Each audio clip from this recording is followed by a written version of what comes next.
Wander Above the Mist, also known as Wander Above the Sea of Fog, is a German painting by Caspar Friedrich. It is now kept in Hamburg, Germany, and is displayed and owned by the Hamburger Kunsthalle. In German, it is called Der Wanderer über dem Nebelmeer. Friedrich found great beauty in German landscape and was always greatly inspired by it, which is why most of his paintings consist of landscapes. Many believe the wanderer in the painting is actually Friedrich because of the similar hair color, which brings Friedrich into the picture, but yet still leaving the man anonymous. From standing in contemplation and self-reflection, it seems as though the wanderer is having a spiritual or religious experience, which fits Friedrich's usual paintings which relate to God and Christ. At the time of this masterpiece was finished, Friedrich was making some changes in his paintings. Friedrich usually paints horizontally while this painting is painted vertical. He also uses a slightly brighter palette than usual. With the new palette, he used light to come off of the rocks that the wanderer was standing on to illuminate the sky and the clouds, initially to bring more attention to the sky than the wanderer. Friedrich was never very fond or talented in painting people. He solved this problem with showing them for the back or by the side, but there's also a deeper aspect.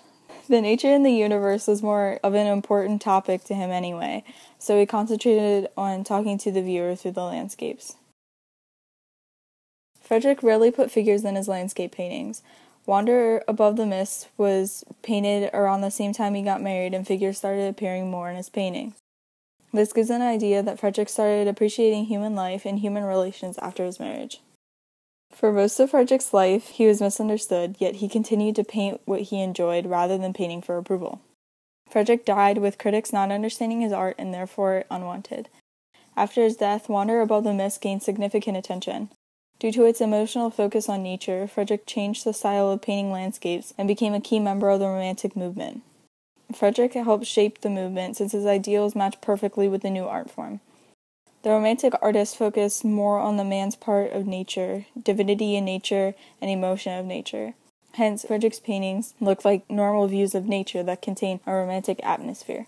Yet, if you study them more closely and discover just how deliberately constructed they are, presenting an invented and highly symbolic meaning rather than a natural view. The wanderer appears to stand on a rocky summit looking down on the mountaintops half covered in fog.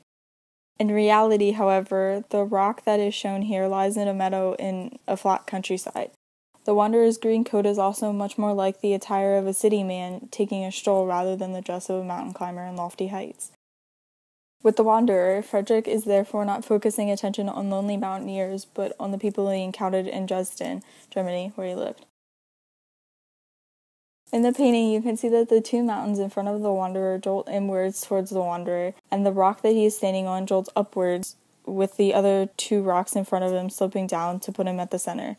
In doing this, it looks as almost the wanderer sat on a pedestal, trying to get the viewer's attention. With all the wanderer's surroundings pointing towards the wanderer, it brings the viewers back to looking at the wanderer. You are made to identify with him. He could be absolutely anyone. The wanderer is standing in the very middle of everything in this painting. The whole painting is about him, and at the same moment, it's a beautiful landscape apart from him. With the wanderer's back to the viewers, they're unsure of his thoughts and are invited to identify with him. This is called the Rückenfugen technique. By using this technique, viewers are more likely to look at the landscape, which is what Friedrich wanted. The wanderer could be absolutely anybody, yet we know from other paintings that Friedrich must have looked like that. So he kind of is bringing himself and his view into the wanderer, while the dark clothing supports him staying anonymous.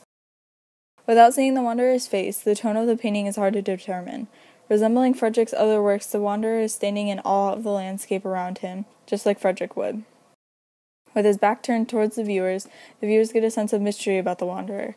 They are unsure of his thoughts or reactions to the landscape. This was his finest masterpiece, even after all the changes he made and how he strayed from his normal techniques.